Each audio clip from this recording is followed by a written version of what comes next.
What's going on, everybody? Josh Engleman here for Stokastic.com, and I am back with my NBA DFS contenders on DraftKings for Friday, December 27th. And be sure to hit that like button, subscribe to the channel, hit the notification bell so you know when everything goes live. Follow me on Twitter at Josh Engleman. And if you play NFL DFS, sign up for our NFL Max package, $179 using the promo code CELEBRATE. Link in the description. You get every single thing we have for the NFL all the way through the Super Bowl. You're in for $179. You don't have to pay anything else until the NFL season is over. Jaren Jackson Jr. is on the outside looking in. Who will be my favorites? My top 5 plays for today. It's time to find out. First up at number 5, I'm looking at Kevin Durant. Playing 36 minutes a night, potentially more here in this matchup against Dallas. No Devin Booker, no Grayson Allen, no Luka Doncic on the opposite side. Power forward center eligible, 9,300, projected for 29 points, 6.5 boards, 3 assists, and 2 stocks. Kevin Durant has a wildly different usage rate when Devin Booker isn't around, and not having Grayson Allen there will help it even more. He's going to have the ball a lot. I mean, look, I got him projected for 29 real points. Real points. That's almost 30. The scoring is going to be there for Durant. If you can get a couple extra peripheral stats, that will help us out a ton. But what if he just hangs a 40 burger on Dallas? I feel like I'm reading off contenders from 8 years ago. Chris Paul in at number 4. Point guard eligible, 5,800, projected for 10 points, 9 assists, 4 boards, and a stock and a half. I went 31.5 minutes here for Paul. The minutes have been trending up, and they're starting to consolidate their rotation a little bit more. But as long as Chris Paul is healthy, I don't think they're consolidating him at all. And it's a pretty decent matchup against Brooklyn. Not the best team in the world. They work hard. That's damning with faint praise, I think. But given the fact that Chris Paul has been playing 31, 32, 33, 34 minutes in competitive games, this is a spot where I'd like to grab him here, especially now that he's getting more talent around him. Devin Vassell can play more. Wemby's in playing 34 minutes a night. When you can get the proper spacing here, Chris Paul's still good enough to chop these guys up. A double-double with assists would not be crazy.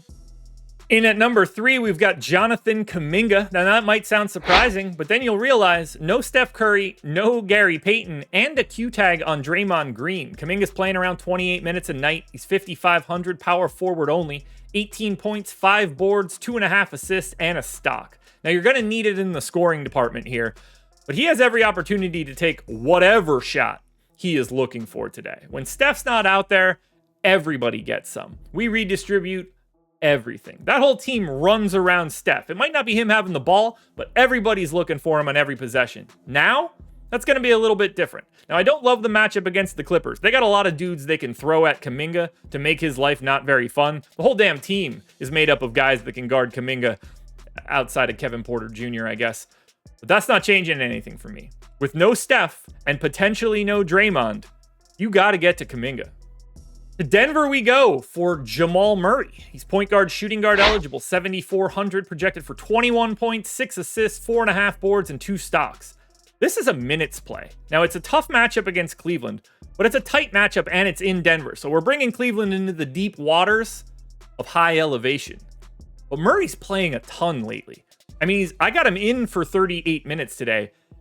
He could play 40 in a matchup like this. Denver doesn't want to drop these games if they're close. And I think that'll make you get a lot more of someone like Jamal Murray in the second half of games.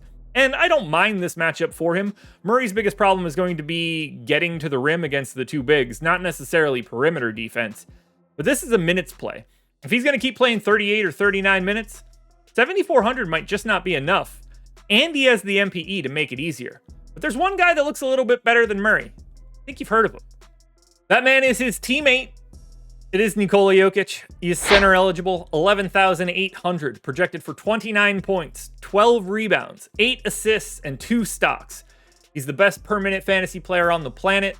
Arguably the best basketball player on the planet, although Wemby is really trying to take over that role. But it is Jokic for me.